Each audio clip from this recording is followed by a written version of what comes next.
Estás viendo Canal América, televisión dominicana para el mundo.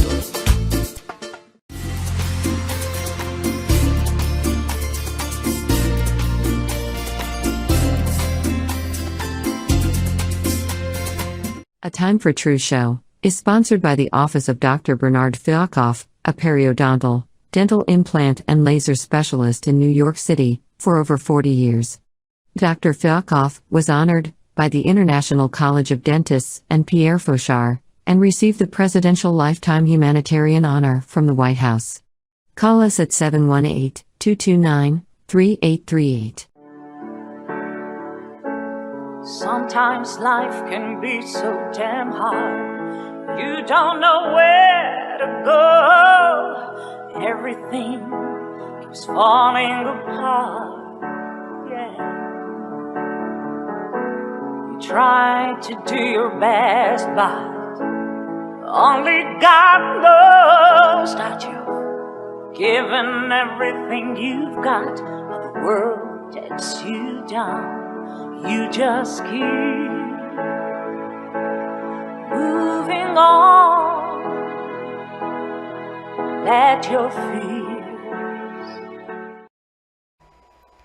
Welcome to A Time for True show. I'm your host, Dr. Bernard Fialkoff, and it's a pleasure to have you back with us again this beautiful night in New York. Last week was so cold, but now we're back to mild weather, and but that cold weather makes you appreciate humanity, makes you appreciate what we do for each other.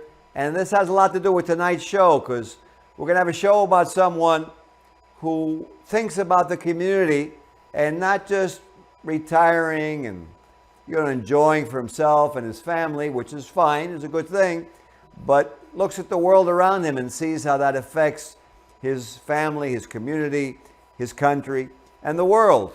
And so, Buddha, if we can, let's introduce to our viewers our guest tonight, Officer Arnold Amoross, a former New York City law enforcement professional of 28 plus years in diverse law enforcement positions.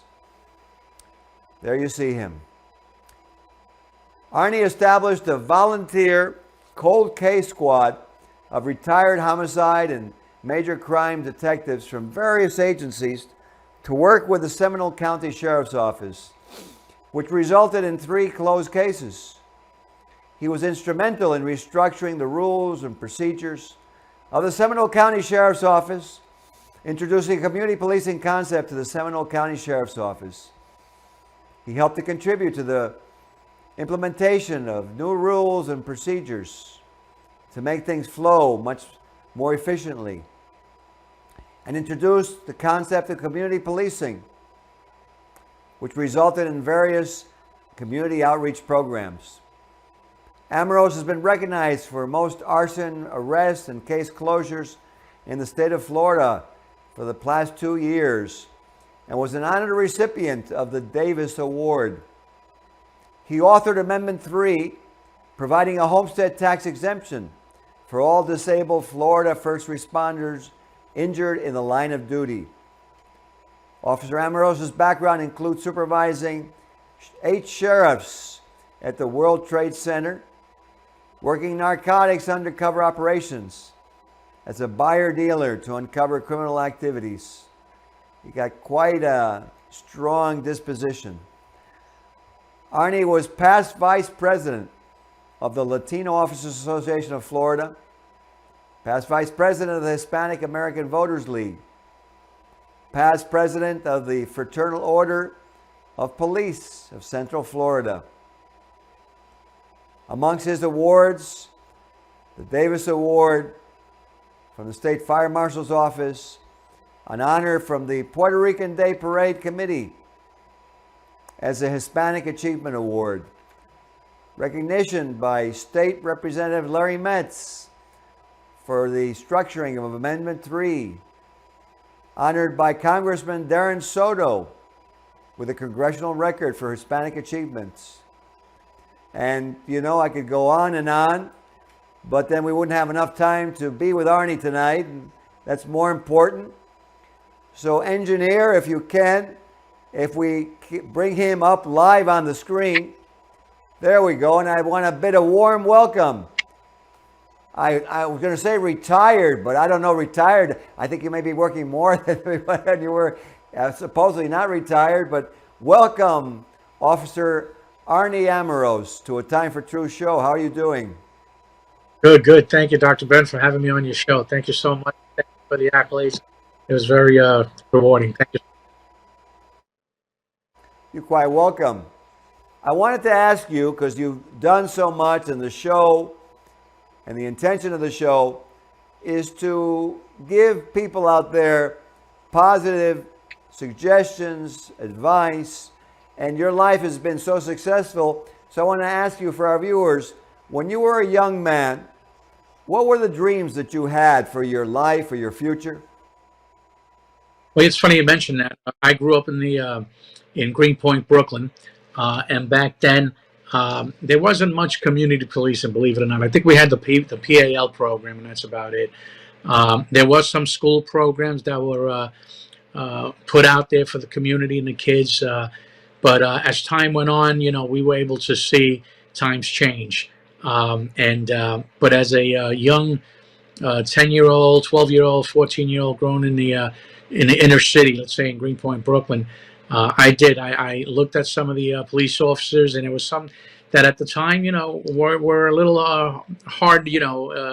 They drove the law, and that probably straightened out our most of our youth. But like I said, there weren't many programs. But that made me look up and say, you know what, someday I'll be a police officer. And in my high school yearbook, I remember when they put underneath your photo there, what do you want to be, a baseball player? Or I had a law enforcement officer. And, my dad was a hospital police officer.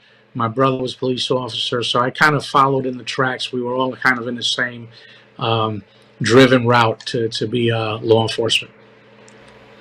Wow, that's interesting. So you have like a tradition in your family. Yes, I do. Yes, I do. Very interesting. And I just because my father was a Cuban physician. And so when you grow up in the background of your house and you have all that love for your parents, I had the same thing. I always thought I would do something in the health professions because that's what I was exposed to. And that's what ended up happening. In fact, I think probably a lot of things that I've done were kind of something my father always said, an extension of what he wanted to do, Correct, exactly. Mm-hmm. So, what was it like? Because, I would think it's such a dangerous position that you undertook. What was it like to be an undercover narcotics officer? It was, I grew up in the city, like I said, the city of New York and Brooklyn. We really weren't that, especially in Greenpoint, it really wasn't that drug infested.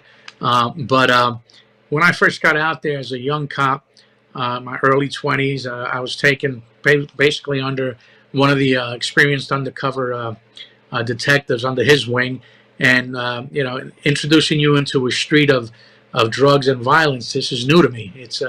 But it took a little while. I was an undercover for about 3 years, and my first introduction was probably buying a $5 bag of marijuana, and then kind of educated myself and kind of into different levels, into going then into maybe the purchase of pills, and then purchase of probably cocaine and heroin, and then eventually going into weight, where we started picking up ounces and purchasing ounces, and then almost up to 4 kilos of cocaine.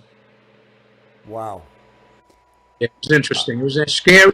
But it kind of, you kind of acclimated yourself to the environment, and you basically, you almost lower yourself into that role of being one of them, whether it's a user or a dealer. Well, I see that you kind of have a very relaxed attitude, so I think you're probably minimizing the danger of what you were actually doing, because it seems like you just got so proficient at your role.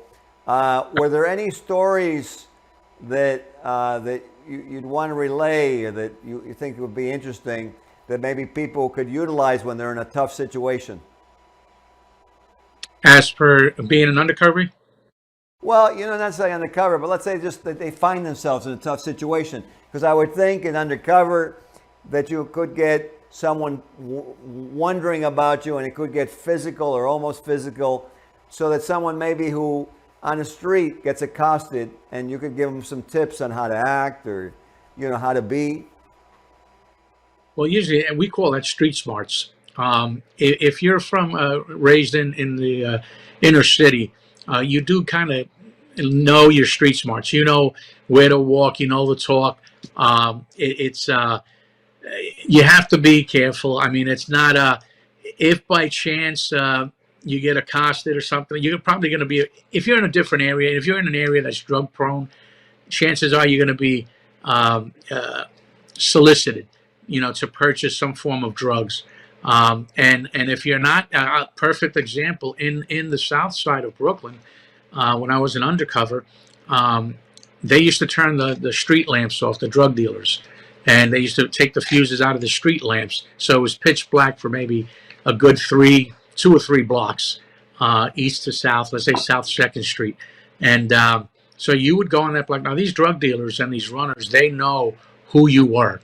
If you were there to purchase, or if they didn't know you, they just pushed you off the block. And they kind of controlled the whole 3 blocks, and they would move you along. If you happen to come across one of those, I would just say turn around, go the other way. They're not looking they're not looking to harm you, but they're looking to just either get you off the block or sell you whatever they're selling. It is dangerous. It's almost like I said, growing up in the inner cities, you're probably going to grow up with street smarts. If you're not haven't grown up in the inner cities, chances are you're not going to be as street smart as you should be if you're in that area. Okay, well, I think it's important to know that, and to realize that they just basically just don't want you there. And so if you get into that kind of situation, to utilize that mentality. So, I also see that as this undercover position that you had, that you ended up testifying in court in different trials. And what was that like? When you have to be when you testify in these trials, if they go to, and they're not usually the minor cases that are knocked down from felonies to misdemeanors. You testify if requested. Most of the time they plea out, but when you get to the heavier crimes, or let's say what we call weight, where they may be A1 felonies and you're looking to do 10 years or more, and they take it to trial, you have to actually go before the defense and the prosecutor, and basically qualify as a professional in your profession, which would be narcotics. So they usually would ask you different terminology concerning narcotics, and the value and the weight, and how much experience do you have in purchasing. And so you have to actually qualify as a professional. So it's interesting. And when you go to court in these, it's a chess game. It's you on the prosecution side versus the defense side, and I'd say 99% of the time we would win. So it's it's interesting. It's interesting as long as you have the right people and the right testimony and the right prosecutor. 99.9% of the time, I'd say we'd win. Well, okay, I had one experience in court when I was brought in to testify as an expert witness in a dental case. And I got to tell you that for me, it was not a pleasant experience. And, I felt like there was a lot of control that I wasn't used to. And you felt like kind of almost like a horse being bridled, that they were going to be ready to be ridden, because you really just have to go along with what the judges, seems like the king of the court. And I'll never forget that experience. Made me really realize I don't ever want to be there under any kind of difficult situation. And now, I wanted to get into something else, because after all these years, then you retire.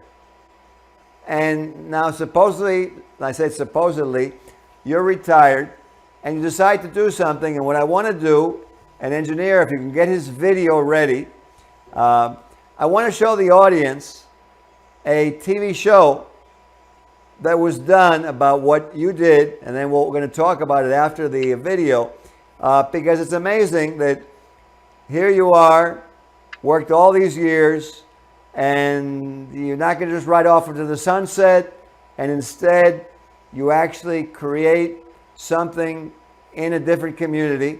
And do we have that video ready, engineer? Yes. Okay, let's play it for the audience. Here we go. New tonight, a secret weapon to solve cold cases. Retired officers working for free in Seminole County. News station anchor Amy Caulfield reports.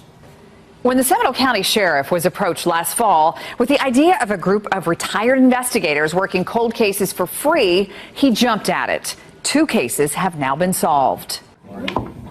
Seminole County Sheriff's investigator Jen Spears was working solo.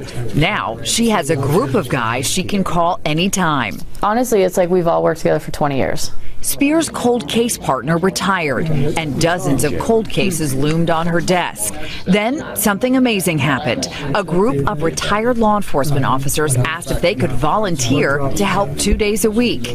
Retired NYPD Detective Amoross wrangled the squad into action. They have good experience, a vast amount of experience in homicide and major crimes. It wasn't long before Detective Amoross was back on the job, this time without a paycheck. But former Miami-Dade homicide detective Jeff Lewis says it's absolutely worth it. Any cop will tell you this is what you miss when you retire, is being with your brother cops. Well, now I'm back with my brother cops. 2 cases quickly rose to the top. One was the murder of Pam Kahanis. The 25-year-old had just graduated Navy boot camp when she was murdered in 1984. Spears solved this case by taking a bag of trash from the home of Thomas Garner.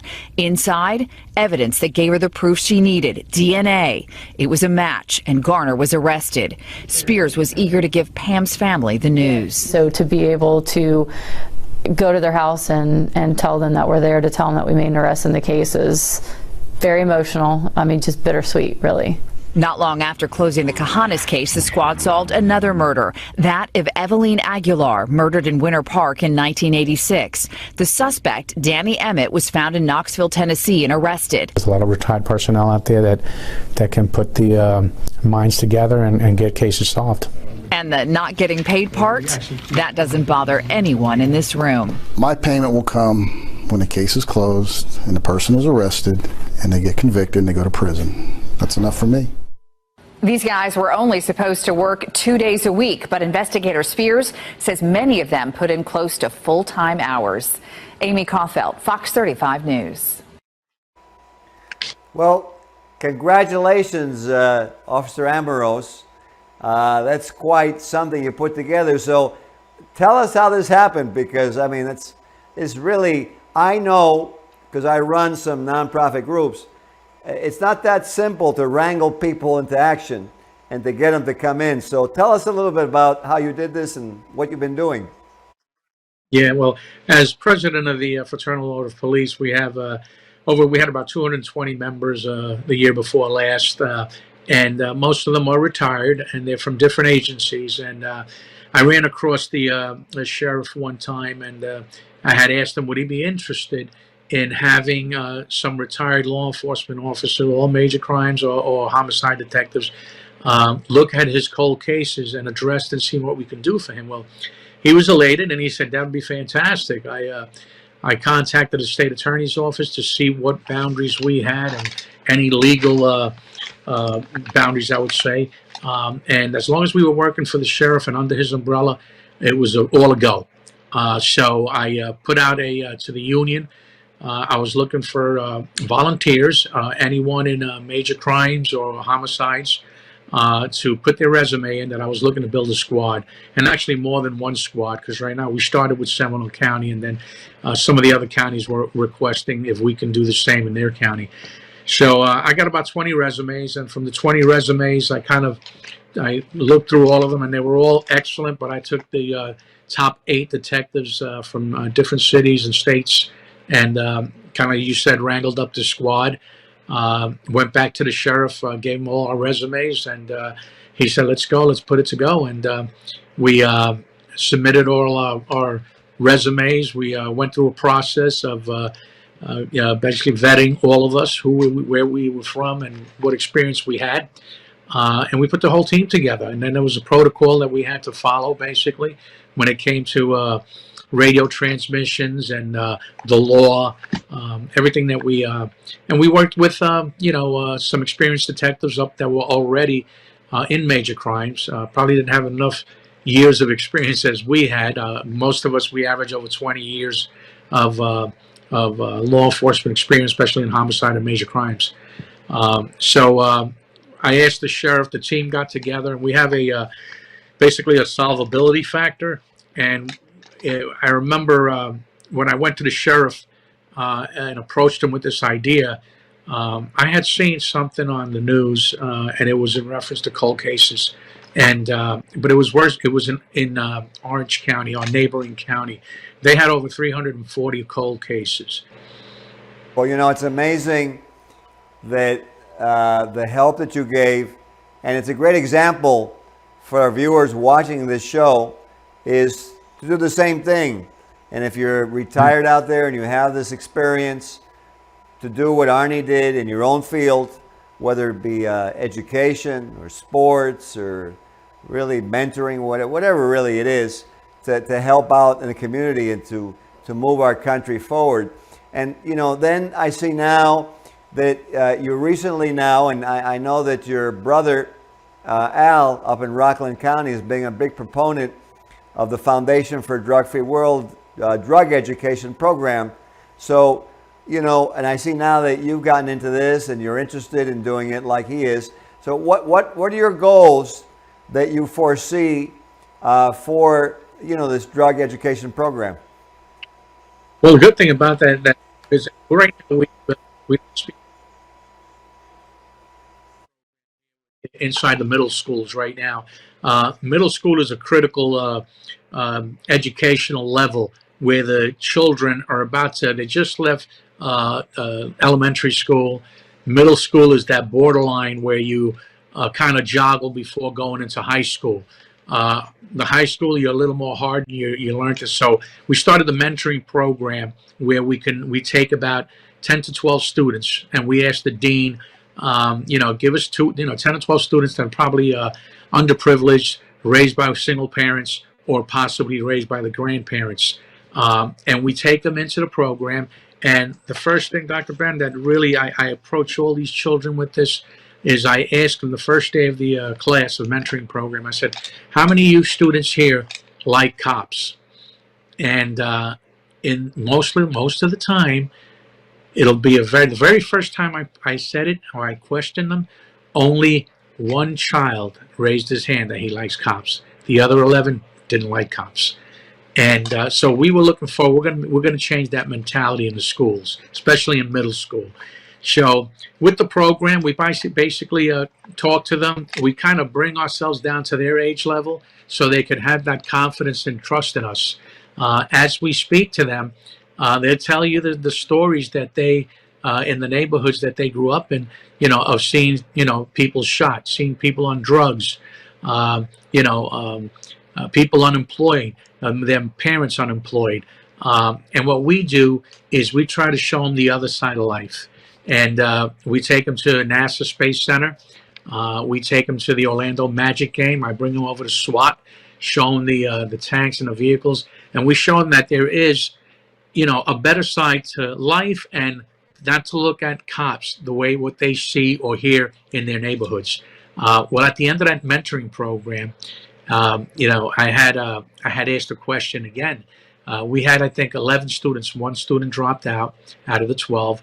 And then by the time they finish with the program, they're calling us by our first name because I want them to feel comfortable.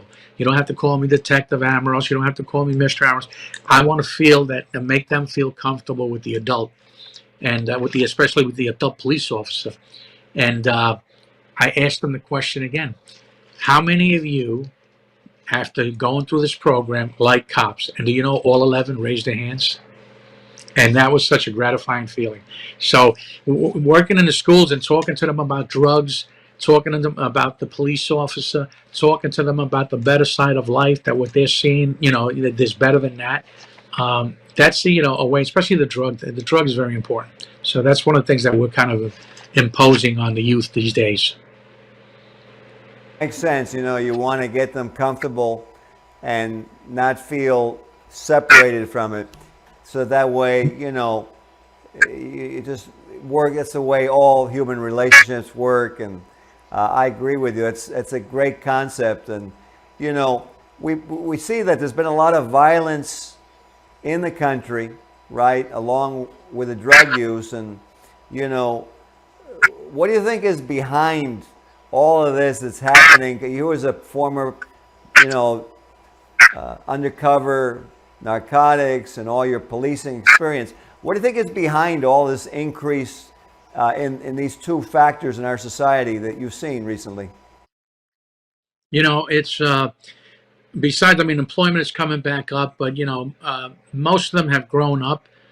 When it comes to the drug world, most of them have grown up around it, whether it's friends, whether it was their parents, whether it's other friends in the neighborhood or whatnot. But programs that need to be established within the community, and that, I'm a big proponent of, obviously, community policing. When you have that patrolman on the street, that police officer, he's not just in the car driving around and going from call to call to call. It's good that he parked the car and get out and talk to the people. And some of them may be your drug users. Get out there and see what they need. And one of the things, and I'll bring this as a group program. We have a whole program here, Hope and Healing, with the Seminole County Sheriff's Office. Our sheriff, Sheriff Lima, came up with a great idea of when you arrest these individuals, these drug users. Some cities, some states, some agencies just, it's like a revolving door. You arrest them, you put them in jail, they're out the next day, they're doing the same thing. So what we have here in Seminole County is a Hope and Healing program. And when we take it, most of it is voluntary, and it may be court ordered also. When you have your drug users that are arrested for drug use, and whether it's opioids or other derivatives from the drugs of heroin, or it's a volunteer program, and right now we have this Hope and Healing Center. It's adjacent to the jail and adjacent to the sheriff's office, and usually it's crowded. We have 20 beds. It's usually like a 8 to 12 week program, and he helps them. Well, he and the staff that's on board helps these individuals see life in a different world, and they try to get them off of them, and detoxing them, trying to work with them.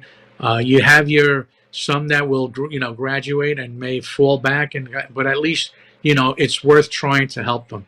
And I wish if we had more community policing, just addressing the youth, the elderly, and the drug users, anybody that's out there, or setting up these programs like Hope and Healing. I think that's kind of a step in the right direction. What concluding statement do you want to leave with our viewers? If it's parents that are having issues with their children at home, check with your local sheriff's offices, check with your local police departments. There is programs that are available to them. Single parents, and this program, Hope and Healing, if that's something that, whether there's other agencies out there that do not have it, look forward to trying to get something like that. We have in the Seminole County Sheriff's Office, where we deal with the drug user. But again, the children are our future, and we have to invest in our children. So whether it's corporate America that needs to help out and chip in, or whether it's some of the nonprofit organizations, we have to invest in our children. That's the most important thing that I could leave everybody with. Well, that's a beautiful thing to end off on. And what I was going to say, to conclude on top of everything that you've mentioned, is also I want to not overlook the example of what an individual can do. Arnold Amoross, Officer Amoross, is a lifelong example. And, Gandhi said, be the example you want to see in the world. So let's emulate Officer Arnold Amoross, Arnie Amoross, and his brother up in Rockland, Al Amoross. They're both great guys. And let's work for our community. If we're retired, let's not just go out to pasture. Let's use all the experience we've had to help our families, those young people who are out there, and let's create a better community, a better country. Thank you, Arnie, for being on the show. Thank you so much. I appreciate it, and thank everybody for listening. Absolutely. And we look forward to seeing you on the next episode of A Time for Truth show. Good night. Thank you so much. Good night. This show was sponsored by A Time for Truth Foundation Incorporated as a community service. Sometimes life can be so damn hard. You don't know where to go. Everything keeps falling apart. Yeah. You try to do your best, but only God knows that you've given everything you've got, but the world takes you down. You just keep moving on. Let your feet